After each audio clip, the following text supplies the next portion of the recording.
Sydney Sweeney fires back. Democrats and Republicans both at risk of misreading this past Tuesday's election results, especially with Zohran Mamdani in New York City. Donald Trump talking about various atrocities in Africa, all sorts of stuff happening in the federal courts. There's lots going on. I'm Josh Hammer, and this is The Josh Hammer Show.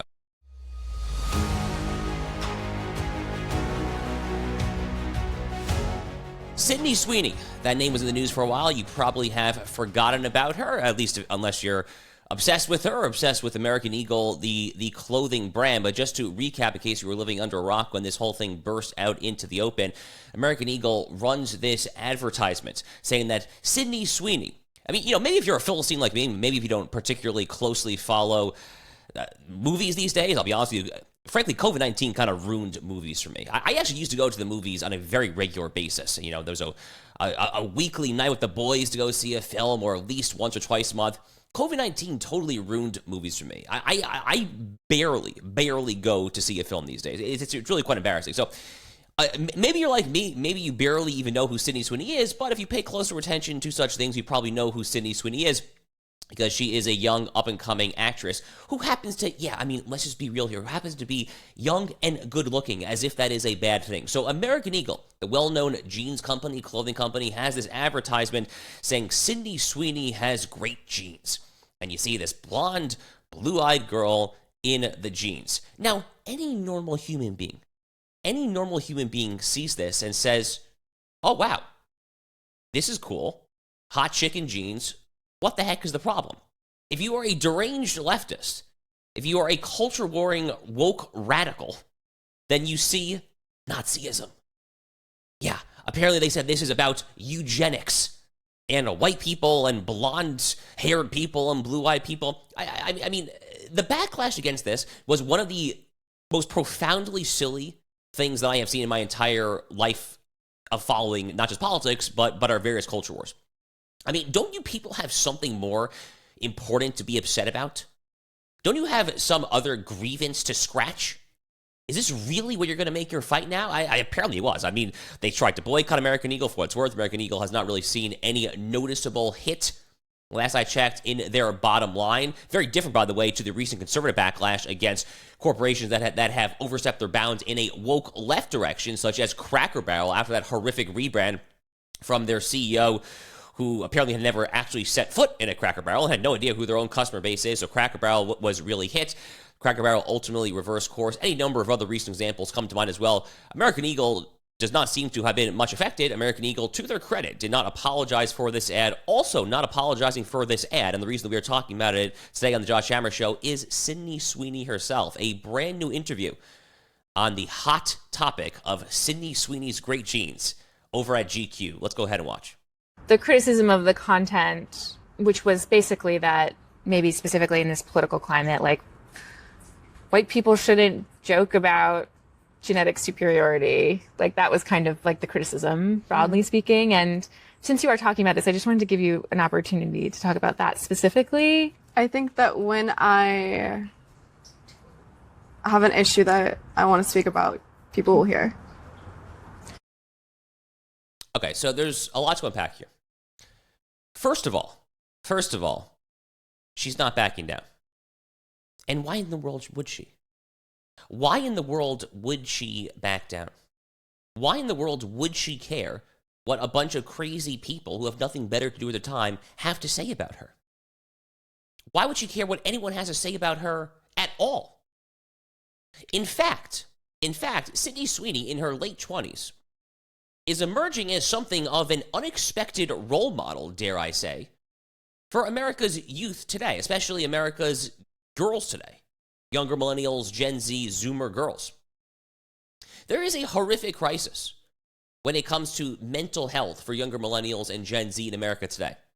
All sorts of rates of diagnosed depression, God forbid, suicide attempts, all of that has tragically been on the rise for far too long to count. Drug overdoses, which finally peaked around 2023, now they're kind of slowly dwindling down from this horrific apex. All the various metrics by which you can judge a generational mental health crisis has been spiking, has absolutely been spiking. And as many folks like the great Abiel Shrier have been talking about, this really does hit younger girls in particular, and teenage girls above all.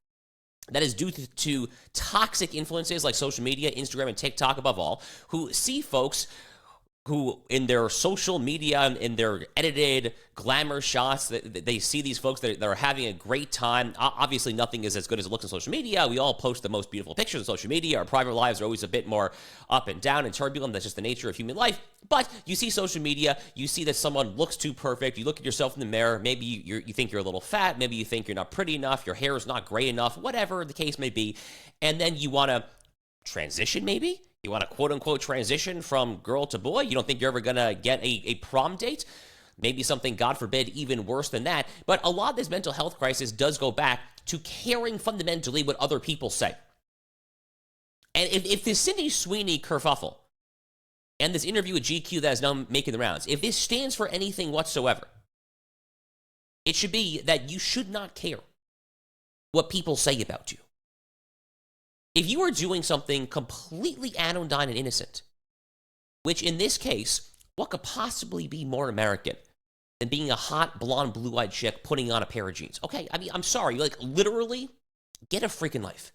If you object to that, you literally need to go get a life. Touch some grass, as they say. Go walk with your dog. Go listen to some music. I mean, do something. Go to church. I mean, do something to get a hold of your life because you have really lost the plot. But in general, this attitude can translate to any number of other areas of life. If you are a middle school or a high school student and you see someone who has gotten a hot date or who has a really nice car, is dating the high school cheerleader, the high school quarterback, whatever the case may be, who cares? Focus on you. Look at the person in the mirror. Lift yourself up by your bootstraps. A message, by the way, that my late friend Charlie Kirk would hammer over and over and over again. Focus on you. Focus on what you can do to lift yourself up. There is so much you can do to improve your own life. You shouldn't give a crap about what they say about you. Things that I think about this a lot, not just on a personal level, but as the father of a young girl. We're approaching her 1-year-old birthday, how time flies. And I think a lot about what I want her to be, the kind of person that I want her to be. You know, we've spoken a lot in recent shows about the Tucker Carlson crap, the Nick Fuentes interview, Marjorie Taylor Greene, all this various garbage threatening to infiltrate the broader right. A lot of it, not all of it, a lot of it is deeply anti-Semitic in nature. So my daughter, when she is older and she realizes that she is a Jew and that she's going to make her stand on this world stage as a Jew, I don't want her to give a crap what anyone says about her. I personally don't give a crap either what they say about me. And Sydney Sweeney does not seem to care what others say about her either. This is entirely the correct attitude. And by the way, just one aside before we move on. This whole debate is, among other things, something of a microcosm, something of a proxy for a broader cultural debate between the right and the left. And that debate is essentially over objective versus subjective beauty. Once upon a time, civilizations understood that there was such thing as objective beauty. Go back and look at Greco-Roman architecture, for instance. They were trying to objectively beautify their form of beauty. Roger Scruton, the late British conservative political philosopher, a brilliant thinker, wrote all the time about the importance of objectively beautiful architecture. Something that the Trump administration in the final year of their first term, and to an extent in this first year of their second term, has taken seriously as well. There is such thing as objectivity, not just when it comes to truth, but when it comes to certain things like beauty. The entire moral relativism implicit in the so-called body positivity movement, which is really lurking in the background of this full-scale woke leftist assault on hot chicks like Sydney Sweeney, saying that you can't say you have great genes even though you do. It should be dismissed as the rubbish that it is. If you want to strive for excellence, if you want to strive for objectivity, in this case, that actually also includes staying with Sydney Sweeney. But above all, number one lesson here, folks, again, especially for the young parents like myself, make sure to teach your kids that they understand as does Sydney Sweeney, to not give a crap what a bunch of crazy radicals on the fringe of the internet say. Seriously, seriously, seriously, who the heck cares? Well, in other news, we are dealing now with the fallout of the Zopocalypse that is now underway over in New York City. And there's a lot of questions remaining, of course, as to what exactly he is going to be able to accomplish when it comes to his agenda. What is he going to have stopped by the city council, by the legislature, the governor? There's all sorts of procedural questions there. He's already staffed his transition team in New York City. You know, transition, no pun intended, to the earlier transgender comments I had. But his transition team, he will officially get sworn in as mayor in January in a similar time frame as the president and most governors, etc. He's already named Lena Khan, the very progressive antitrust whiz of the Biden administration. So she's going to be helping to lead this transition team. So he's already starting to surround himself with leading progressives and leftists. So it does look like he's really going to try to give this thing a go. He really is going to try to give this whole socialism thing in the literal global capital of capitalism a go. So good luck, dude. And frankly, to the various New Yorkers, good freaking luck. Please don't move here to Florida. We're closed, by the way. I genuinely hope that Ron DeSantis actually puts some sort of a punitive tariff on New Yorkers who tried to move here, but that's a conversation perhaps for another day. For present purposes, I wanted to talk a little bit about the fallout. The fallout of continued lessons to be gleaned from Tuesday's results and the risks to both Democrats and Republicans when it comes to that fallout. Let's start with the Republicans. Now, my column that came up on Friday, which you can read at Newsweek, Los Angeles Times, Real Clear Politics, a bunch of other places, it's titled very simply, "It's the Economy Stupid." It's still the economy stupid because it's still the economy stupid. That is still the election. Wall Street Journal had a whole article on this about how economic anger once again punishes the party in power, says the Wall Street Journal. Turns out that according to exit polls throughout New York City, Virginia, New Jersey, aka all the major places that had elections this past Tuesday, the economy and economic issues, cost of living, affordability, inflation, these were consistently the top issues according to folks who came out to vote, including the near record-breaking 2 million, roughly give or take, New Yorkers who came out to vote in the mayoral election, the highest turnout in literally decades. This should not be particularly surprising. It's always the economy stupid. I struggle to remember the last time that the economy was not the top issue for Americans. Probably the 2004 presidential election, actually, right? That was the first post-9/11 presidential election. You had Bush versus Kerry, what was then known as the global war on terror. By the way, R.I.P. Dick Cheney passed away earlier this week, the architect of that war. The so-called global war on terror was the number one issue then, the Iraq war, etc. But, other than that blip in the radar, the economy is virtually always going to be the top issue. And the various, then, subparts of what the economy more broadly entails: wages, inflation, jobs, job security, healthcare security, by the way, which is very much part of the economy as well, because in America, going back to the New Deal era, the 1930s, the easiest way to get healthcare is that it is tied to your employer. So, long story short, the folks who listed all these economic issues, cost of living, affordability, inflation, etc., as their top issue at the exit polls on Tuesday, which was a plurality, if not outright majority, of those who went out to vote, those folks, that subgroup of voters, cast their ballots for Democrats by a nearly 2-to-1 margin. 2-to-1 margin in literally all three of those races. New York State mayoral, New Jersey gubernatorial, Virginia gubernatorial. That's really bad. That's really, really bad for Republicans. Clearly, Republicans have not been able to convince the American people that they have a clear and compelling economic agenda that is going to meet them where they are. And they have to work on that ASAP. When it comes to inflation and affordability, when it comes to energy, for instance, double down on drilling the crap out of hydrocarbons, more natural gas, more oil, ASAP on federal lands, increase private permits, and all the above, Alaska, Anwar, all that stuff. When it comes to inflation, more generally speaking, tame the spending. The reckless spending is definitely inflationary. And give the Federal Reserve, more wiggle room to increase rates if need be. That goes against Donald Trump's instincts. Trump is a lifelong easy money guy. He wants to cut interest rates. He's an easy money guy.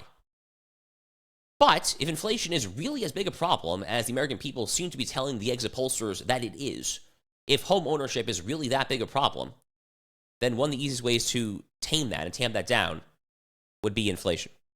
So these are just the various kind of things that Republicans should be thinking about. Healthcare, I would like to see a more clear, delineated healthcare policy, expand private health savings account access, maybe doing something to extricate, to de-link healthcare from your private employer. Again, one of the original sins of private healthcare in America, going back almost 100 years now. That is what Republicans really should be thinking very serious about, and serious about ASAP. There is a huge risk, though, on the other side of the equation for Democrats. I've seen a lot of triumphalist Democrats. I did a TV panel a couple days ago, actually, on Al Arabiya, which is a Saudi-owned network.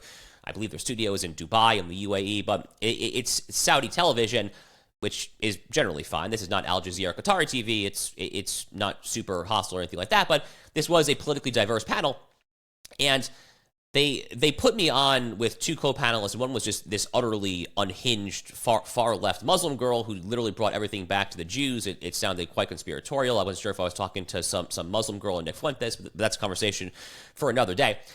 And we were talking a little bit about, when she was talking about the Jews, which was pretty much the whole time, we were talking a little bit additionally about the Mamdani coalition and what it means. So if you look at Zohar Mamdani's winning coalition on Tuesday evening in New York City, you see a lot of young people, which has some Barack Obama 2008 hope and changey vibes. And then you also see a lot of immigrants, a lot of folks who just moved to New York City in the past 5 years. For folks who have been in New York City, living there for more than 10, 15 years, they were all voting for Andrew Cuomo for the most part, by an overwhelming margin there. So the real question for Democrats right now is, are you going to be able to take this coalition and expand it nationally? Recall that in New York City, roughly 66%, give or take, of registered voters are registered Democrats. And, far be it from me to give Democrats unsolicited political advice. Frankly, I wish them nothing but the worst at the ballot box. But it seems to me that they would be making a massive mistake if they seek to over-extrapolate, what happened on Tuesday evening in New York City to the nation. If they're trying to basically just pretend that Zohar Mamdani, this glib, slick-talking, easy-on-the-eyes 33-year-old Muslim dude, if you're going to try and pretend that that is Barack Obama and this is 2008 all over again, you're in for a rude awakening, because that brand of democratic socialism isn't going to sell. That dog won't hunt, as they say in the South. That dog won't hunt in Kansas City, Missouri, in Tennessee. I mean, even in swing states like Arizona, North Carolina. Really, you want to run a Zohar Mamdani in Arizona? I mean, give me a break. Again, that dog's just not going to hunt. Again, far be it from me to tell Democrats what to do, but if I were hypothetically offering them advice, that is probably what I would say. Democrats, for what it's worth, are getting really quite ahead of their skis on this one. For instance, here is James Carville talking about how Democrats plan to pack the Supreme Court. Stop me if you've heard this one before. Go ahead and watch. I want to talk to Chief Justice Roberts, Justice Alito, Justice Barrett, Justice Kavanaugh, Justice Gorsuch. I might be forgetting one. I'm going to tell you what's going to happen. A Democrat is going to be elected in 2028. You know that. I know that. It's going to be a Democratic House. It's going to be a Democratic Senate. The Democratic president is going to announce a special transition advisory committee on the reform of the Supreme Court. All right, so you see him talking here, boasting about how they're going to pack the Supreme Court if Democrats get power. They're getting ahead of their skis, okay? They are drunk on power from winning a handful of elections in either far-left New York City or light blue jurisdictions like New Jersey and Virginia. I mean, if you want to overread what happened on Tuesday, fine. I think Republicans basically are at risk of under-reading. They will dismiss it as just a few blue state elections where that economic polling is actually really important. Again, voters who prioritize economic issues went by nearly 2-to-1 margin for the Democrats. So Republicans, I think, are at risk of under-reading Tuesday. Democrats, by contrast, are at severe risk of over-reading the results of Tuesday. With this garbage talk by Jimmy Carville about packing the Supreme Court there, they are way out ahead of their skis. They think that Zohar Mamdani is going to lead some 2008 Barack Obama coalition again. Pay no attention to the fact that Democrats have totally hemorrhaged Hispanic voters and black men. I mean, the 2008 coalition simply does not exist anymore. It is donezo.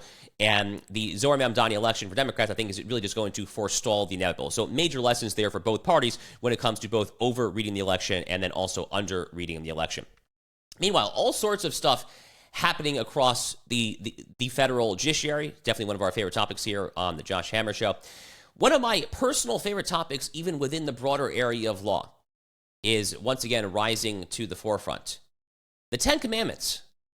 The Ten Commandments will be going to the U.S. Court of Appeals for the Fifth Circuit, the court that once upon a time yours truly actually clerked for. So they have consolidated, which means they've taken multiple cases and they've brought it together on one joint appeal. These similar cases out of both Texas and Louisiana. Texas and Louisiana have both passed Ten Commandments laws.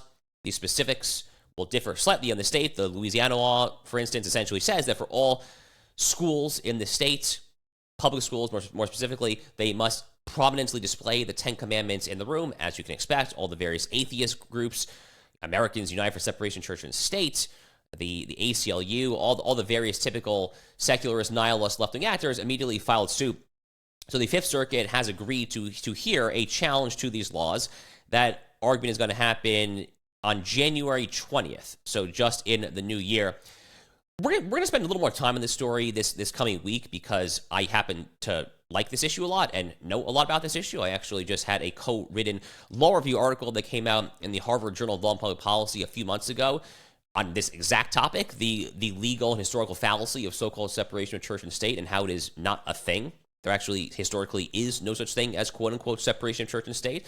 It literally originates in an 1802 letter that Thomas Jefferson wrote to the Danbury, Connecticut Baptists, talking about how the First Amendment effectuates a so-called wall of separation between church and state. Okay, on the one hand, a 233-word letter from Thomas Jefferson is not the Constitution. Two, Thomas Jefferson was literally not even at the Constitutional Convention. He was gallivanting off in pre-revolutionary France. Three, most importantly, it's not what it says. It says Congress shall make no law respecting an establishment of religion. That is not the same thing as saying that public religiosity, that our ecumenical biblical inheritance, that is the singular foundation of the United States and by extension all Western civilization. That does not mean that that has no role to play in the public square. And frankly, the case law on this, I mean, this is so overdue for a correction at the Fifth Circuit, at the U.S. Supreme Court. They literally have in the molding of the court. So if you're looking at the Supreme Court, right in the center, above the main entrance, is a molding of the original lawgiver, Moses, carrying the tablets of the Ten Commandments. Right there.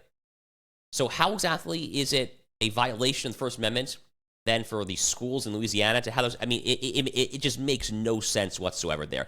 Fifth Circuit happens to be one of the more conservative courts of appeal in the country. I saw that court personally transformed, actually, just during my 1 year clerking on it back in 2018. So we'll see what panel Texas and Louisiana draw, but I for one, will be very excited to see what happens there. We're going to come back to this issue, though, because this is a big one, so kind of just make a note for now that we will come back to this coming week. Another update from the courts. A judge in Rhode Island, Judge McConnell, you've probably heard of him. He's one of the most pronounced members of the lower court judicial resistance, the judicial insurrection, as I sometimes like to colorfully refer to them. Judge McConnell just on Thursday has a new ruling ordering the Trump administration to find the money, just make it fall from trees, if you please, to fully fund SNAP benefits, aka food stamps, for November. So this is going to get appealed, and this order is in response to a challenge from cities and nonprofits that were complaining that the administration was only offering to cover 65%, which we covered previously on the show. Essentially, the compromise was that there was only be a partial payment there. Judge McConnell basically saying, make money fall from trees, print more money if you don't really care about inflationary, which you should care about, find some way to fully fund SNAP benefits. It's a lawless ruling. I mean, these judges have no power to do this sort of thing. This is well outside the confines there. These are inherently discretionary decisions. In this case, that will be made by Russ Vought, who is the current head of the Office of Management Budget, OMB, in the White House. He is one who has to actually make these very difficult triage decisions when it comes to what is in and what is out during a government shutdown there. This is just more judicial insurrection activity. The question for me, though, is becoming this. I saw one poll from the MRC, the Media Research Center, and they do wonderful work on the conservative side, just trying to hold accountable our deeply unfair corporate press.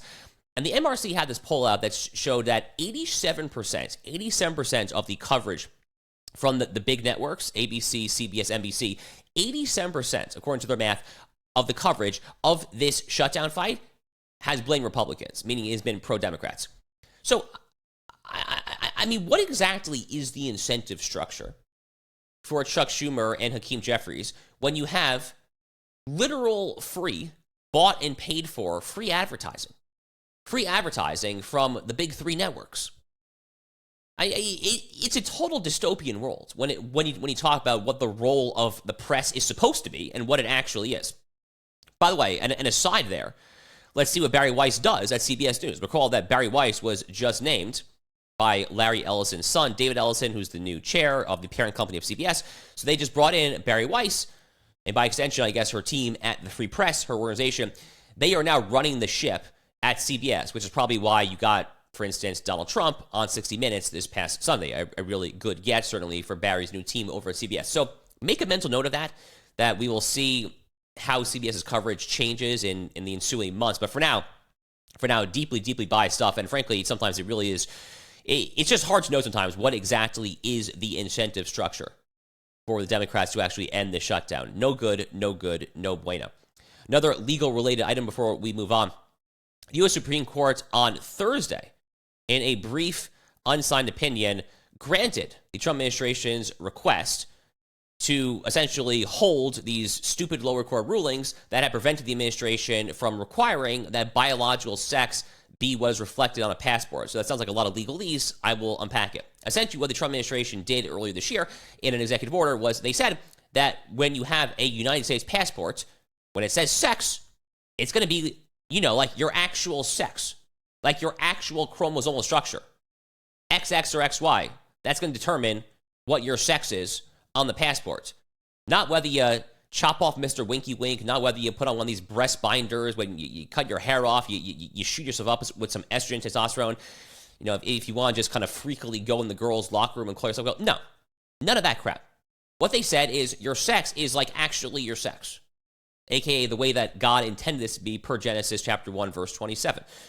And immediately, of course, this executive order was challenged by all the various same usual suspects that we were mentioning earlier, the ACLU, the secular nihilists, all throughout the left-wing NGO gulag, so to speak. So a nice little ruling, a nice ruling from the U.S. Supreme Court. This is on the rocket docket, the emergency orders docket. It's not on the merits, so it is a brief unsigned order. There was not a full oral argument there. It's kind of just a procedural hold while the litigation plays out. But the majority of the court did say, quote, displaying passport holders' sex at birth no more offends equal protection principles than displaying their country of birth. In both cases, the government is merely attesting to a historical fact without subjecting anyone to differential treatment. So you see, the plaintiffs had essentially argued here that this is an equal protection clause violation. Bullcrap. I mean, absolute bullcrap. We had this Scrimetti case, by the way, a similar-ish case out of the state of Tennessee that was decided at the end of this last Supreme Court term back in June, which said that Tennessee is well within its rights to ban chemical mutilation, ban chemical castration, and all that stuff when it comes to so-called transgender youth. I say so-called, well, because I think transgenderism is a lie in general, but it's definitely a lie when it comes to vulnerable, impressionable youth. So the court rejected that absurd equal protection argument that was floated by the ACLU, and so too here. They're saying that making distinction of biological sex is not a violation of the Equal Protection Clause. Again, it's just a temporary hold. We will see how it plays out, but good stuff for now from the U.S. Supreme Court. Going out of the Beltway and jumping out over to Michigan, 3 Chinese researchers at the University of Michigan, one of America's most prestigious public universities, have been charged over alleged efforts to smuggle biological materials. So these are 3 Chinese nationals. They're not like they're U.S. citizens of Chinese origin. No, these are 3 Chinese nationals who were hit with federal charges earlier this week. And, I missed the story. You probably missed it too. They're hit with federal charges relating to this alleged conspiracy to smuggle biological material. Pam Bondi, the Attorney General of the United States, saying in a statement, quote, allegedly attempting to smuggle biological materials under the guise of research is a serious crime that threatens America's national and agricultural security. We will remain vigilant to threats like these. Okay, here's the key point. The key point is this. Stop with the Chinese nationals at America's research universities. Are we trying to commit civilizational suicide? What do we benefit from our number one geopolitical foe? Just bring them on in. Teach them all the secrets. Literally teach them how to make weaponry and to do all sorts of biological and chemical stuff that's above my pay grades. I don't really know anything about science. But why would we bring them in? What do we benefit from that? How do we, the people, especially at a public university where your tuition is subsidized there, I don't get it. You know, the president, a few months ago, put out this bizarre trial balloon talking about how he wanted to put I think it was 500,000 new visas for Chinese students. Insane. I mean, he put it out as a trial balloon. He was immediately panned all across the broader right. Laura Ingraham on Fox News hit him really hard for that, and good, because we are done, or we should be done, with Chinese nationals on American universities. China is our rival, and they should be treated as such. Think about it this way. In 1960, in the Kennedy presidency, at the height of the Cuban Missile Crisis, would we have entertained for 1 second the notion that Sergei from Moscow could come study at Harvard about how to make nuclear weapons? Are you out of your freaking mind? Are you out of your mind? No. And once upon a time, we wouldn't have even had this political discussion, because once upon a time, everything wasn't stupid, and there was such thing as a modicum of common sense in both parties. Well, that day is in the past. Those are kind of the halcyon days of American life at this point there. But at a bare minimum, think of China right now as you would have thought of the Soviet Union decades ago. There is no role, zero. There is no role, none, for Chinese nationals on American universities. I really cannot emphasize this enough. A brief update for you when it comes to the Middle East. So on Thursday, Donald Trump announced that Kazakhstan was joining the Abraham Accords. So the Abraham Accords were these 2020 peace deals between Israel and the UAE, Bahrain, and Morocco, and kind of sort of Sudan, although it fizzled. And now they're announcing that they've added Kazakhstan to it as well. Donald Trump said that he spoke with Benjamin Netanyahu as well as President Kassym-Jomart Tokayev of Kazakhstan to get the good news. Donald Trump writing on Truth Social, quote, "Kazakhstan is the first country in my second term to join the Abraham Accords, the first of many. This is a major step forward in building bridges across the world." So, he really wants this to be kind of just more incentive, a greater incentive for the Saudis to come in, because that's the big kahuna. The big goal for the Trump administration, in theory, should be the Saudis. That would go a massive way, especially now that the war in Gaza is mostly kind of sort of over. That would be a massive, massive way to try to get a durable, lasting peace. I mean, to the extent that that's even possible in the Middle East. The Kazakhstan thing, though, it's frankly kind of just symbolism, if we're just being very honest here. Kazakhstan actually formalized relations with Israel decades ago, so kind of joining the Abraham Accords, this diplomatic trade security agreement between the UAE, Bahrain, and Israel, it's really just more symbolic. It has more to do not with diplomatic relations, but security, trade, all the various other details of the accords. But nonetheless, still a nice small victory for Donald Trump.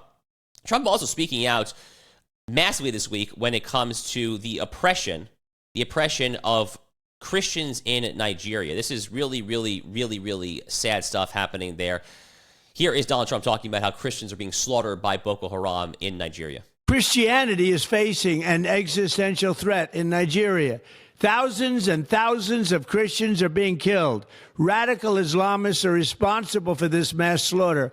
I am hereby making Nigeria a country of particular concern. That's a legal definition. When the Christians or any such group is slaughtered, like is happening in Nigeria, 3,100 versus 4,476 worldwide. What horrible numbers.